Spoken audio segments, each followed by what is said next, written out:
மகாபெரிவார்கள் ஸ்ரீ லலிதா சகஸ்ரநாமத்தில் பக்திவிதிகள் நம்பிக்கையின் நாமங்களாக சொல்லிக்கொண்டு அவள் எங்கும் நீக்கமர நிறைந்திருக்கிறாள்.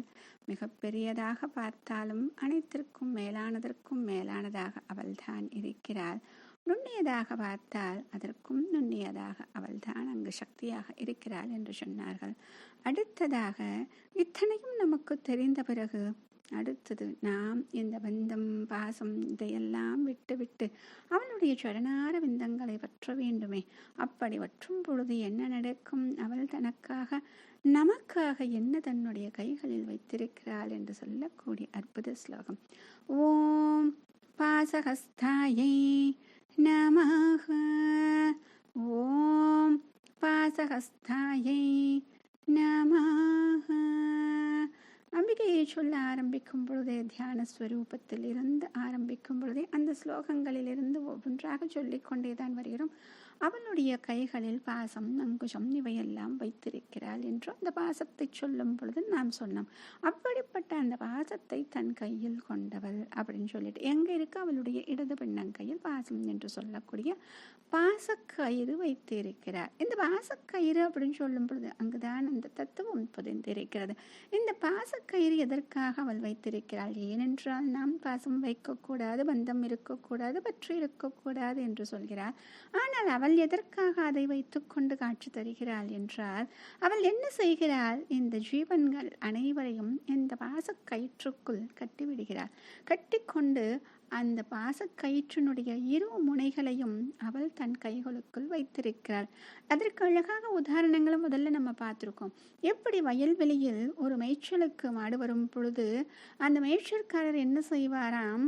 நடுவிலே ஒரு கம்பு வைத்து அந்த கம்பில் இந்த கயிறை கட்டி விடுவார். ஆக அந்த மேய்ச்சலுக்கு அந்த மாடு என்ன பண்ணும் அப்படின்னா, குறிப்பிட்ட அந்த தொலைவுக்குள் தான் ஒரு வட்டமாக சுற்றி கொண்டே இருக்க முடியும். அதையே மீறி செல்ல முடியாது. அப்படித்தான் இந்த அம்பிகையும் நம்மை வைத்திருக்கிறார். எப்பொழுதும் பத்திரமாக பார்த்து கொள்கிறாள். இதை விட்டு செல்லாதபடி பார்த்து கொள்கிறார்.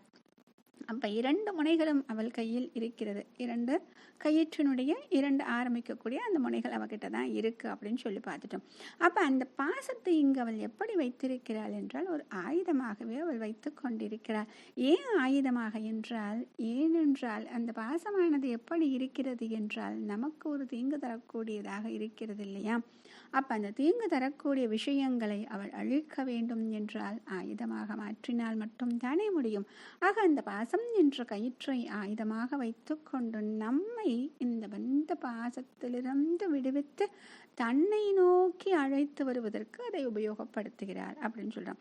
ஆக நம்ம பாசம் அப்படிங்கிற இந்த கட்டுக்குள் சுற்றி கொண்டே இருக்கிறோம் என்றாலும் அந்த கயிற்றின் நுனிப்பகுதி எங்க இருக்கு? அவகிட்டதான் இருக்கு. அதை நினைச்சு நம்ம சந்தோஷப்படலாம். ஏன் அப்படின்னா, எப்பொழுது இந்த பாசம் நம்மை விட்டு விலக வேண்டும் என்பது அவளுடைய கைகளில் இருக்கிறது. அவளுடைய சரணார விந்தங்களை நாம் பற்றி கொண்டு விட்டால் அந்த கயிற்றின் நுனியை தன் கையிலிருந்து விடுவித்து நம்மை அந்த பாசக்கட்டிலிருந்து விடுவித்து விடுவாள். அதனால தான் ஆரம்பிக்கிறப்ப நம்ம என்ன பார்த்தோம்? ராகஸ்வரூப பாசாட்சி அப்படின்னு பார்த்தோம். ராகம் என்று சொல்லக்கூடிய குணங்களின் ரூபமாக இருக்கக்கூடிய அந்த பாசத்தை தன்னுடைய கையில் வைத்து கொண்டிருப்பவள் அப்படின்னு பார்த்து அந்த பாசம் என்ற அந்த ஆயுதத்தை தன்னுடைய கைகளில் வைத்திருக்கிறாள் என்று சொல்கிறார்கள். மகாபெரியவா சரணம்.